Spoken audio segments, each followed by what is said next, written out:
Greetings, seekers of the unknown. Today we will delve into one of the most intriguing and challenging topics in the history of humanity: evil and its origin. But beware, the answers you find here may not be comfortable. They may challenge everything you believe you know and perhaps even transform the way you see the universe. Have you ever wondered why evil exists? Is it an independent force acting beyond our understanding, or merely a reflection of human choices? Is evil an accident in the grand cosmic scheme, or an inevitable necessity for universal balance? These questions have echoed in the minds of sages, philosophers, and theosophists for ages. The search for their answers takes us into a labyrinth of mysteries, where every answer brings even more questions. In the teachings of Theosophy, evil is not what it seems. It is neither a separate entity with its own will, nor a divine punishment for our failures. On the contrary, it is an essential force, intrinsically linked to the duality of existence. In Helena Blavatsky's monumental work, The Secret Doctrine, we find the key to understanding this perspective. According to Blavatsky, evil is but an illusion of matter, a distortion of light created by the mind that does not yet comprehend its unity with the whole. Helena Petrovna Blavatsky. For Blavatsky, evil arises when we disconnect from the divine source, when we forget that we are sparks of an eternal fire. This disconnection creates a void, and it is within this void that evil finds space to exist. But why is evil so tangible, so present in our lives? The answer lies in the very structure of the universe. Annie Besant, a disciple of Blavatsky, described evil as a cosmic shadow. Just as the shadow cannot exist without light, evil cannot exist without good.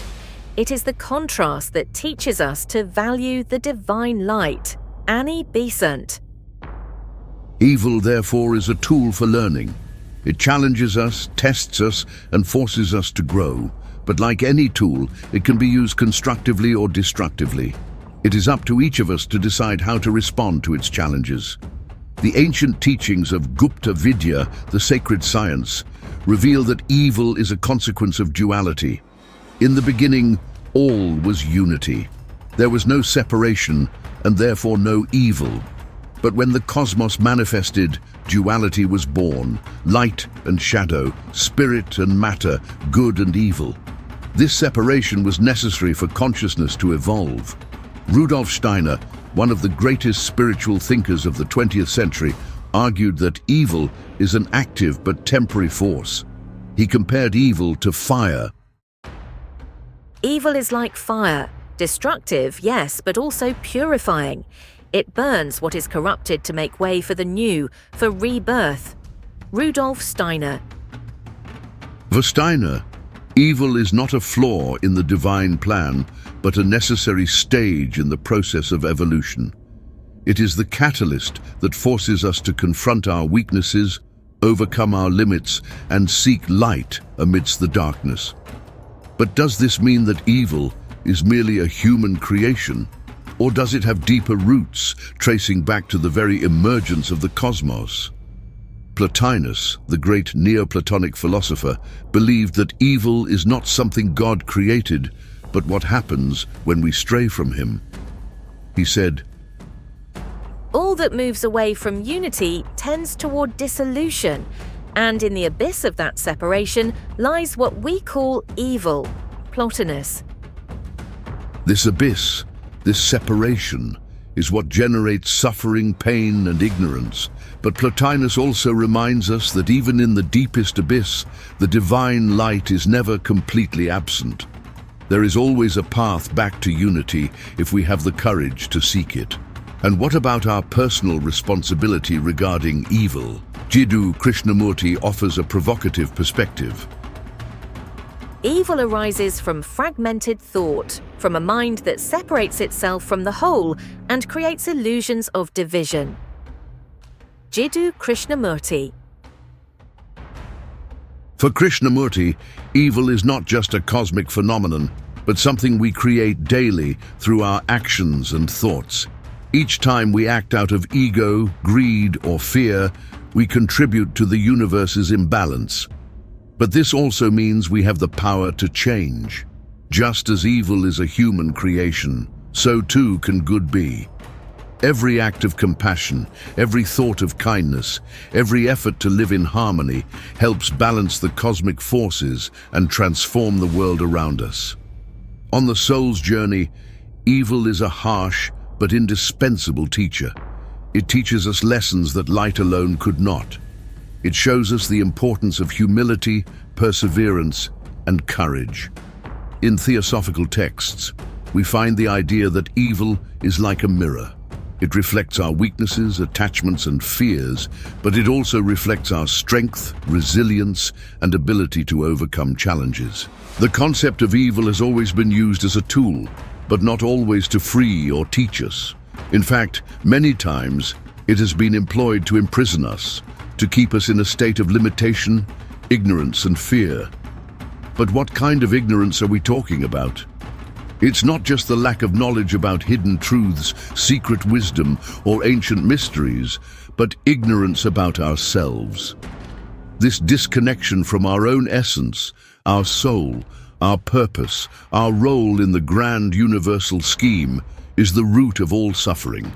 Ignoring who we are is evil's greatest triumph. And this process of obscuration, this loss of spiritual identity, didn't start yesterday. It took root deeply in the history of humanity, passing through different peoples and civilizations, shaping our beliefs and limiting our vision. For generations, across races and cultures, the concept of evil has been distorted, used as a tool of control. It was not just a force to be understood or confronted, but a weapon to keep us submissive, fearful, and unaware of our true potential. This mental and spiritual imprisonment has endured, leaving a legacy we still face today: the inability to look within and see what we truly are. Cutting evil at its root, therefore, doesn't just mean eliminating negative acts or thoughts. It's something deeper. It's breaking free from ignorance about our divine essence. It's rediscovering the light that dwells within us, freeing ourselves from the shadows imposed upon us throughout the centuries. The conversation about evil is, in reality, a conversation about liberation. When we recognize evil as a state of disconnection and ignorance, we understand that healing doesn't come from the outside, but from within. The opportunity to discuss this topic is not just a philosophical reflection, but an invitation to personal and collective transformation. Have you ever felt that in your most difficult moments your soul grew, that it was in pain that you found the strength to change? This is how the universe works. Evil is the great catalyst for spiritual transformation. And now, one question remains. What will you do with this knowledge? Continue feeding the shadows, or become a beacon of light in a world that desperately needs it? Remember that evil is not just something we face externally.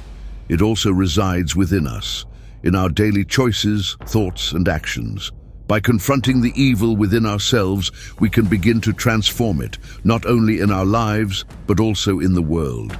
Here we conclude another dive into the mysteries of the universe.